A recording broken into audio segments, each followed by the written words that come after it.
Assalamualaikum warahmatullahi wabarakatuh.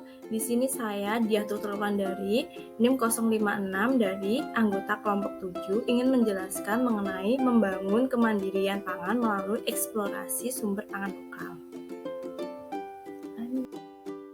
Indonesia memiliki kekayaan dan keanekaragaman ekosistem pangan.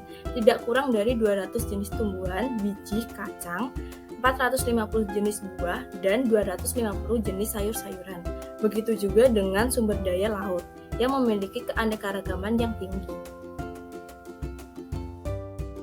Saya Raisa Lintangan Umeswari, NIM 067 dari kelompok 7 ingin menjelaskan tentang pangan. Pangan adalah kebutuhan yang paling mendasar suatu bangsa. Pangan merupakan kebutuhan dasar manusia yang terpenting di samping papan, sandang, pendidikan, dan kesehatan. Karena tanpa pangan, tiada kehidupan, dan tanpa kehidupan tiada ada kebudayaan, dan lain-lain. Kemudian ada kemandirian pangan. Kemandirian pangan adalah kemampuan negara dan bangsa untuk menghasilkan berbagai pangan dalam negeri yang dapat menjamin terpenuhinya kebutuhan pangan yang cukup sampai tingkat individu dengan memanfaatkan potensi sumber daya alam, manusia, sosial, ekonomi, dan kearifan lokal secara bermartabat.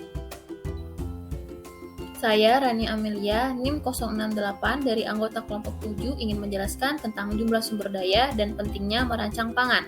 Jadi, jumlah koleksi sumber daya genetik Badan Penelitian dan Pengembangan Pertanian Indonesia mencatat tanaman pangan saat ini adalah sebanyak 5.529, sebanyak 584 buah, bahkan terdapat 4.438 sayur-sayuran. Potensi ini bisa dimaksimalkan lagi dengan riset dan implementasi dalam bentuk kebijakan dan pengembangan produk lokal.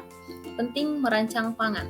Pentingnya untuk merancang perencanaan pangan berbasis pangan lokal, setiap daerah memiliki sumber daya yang berbeda dan unik, sehingga tiap daerah harus membuat rancangan sesuai potensi wilayahnya. Harapannya, kebutuhan pangan bisa dipenuhi oleh masing-masing daerah sendiri. Tentu saja hal ini memerlukan kerjasama dari seluruh pihak, baik pemerintah, akademisi, dan stakeholder yang lainnya.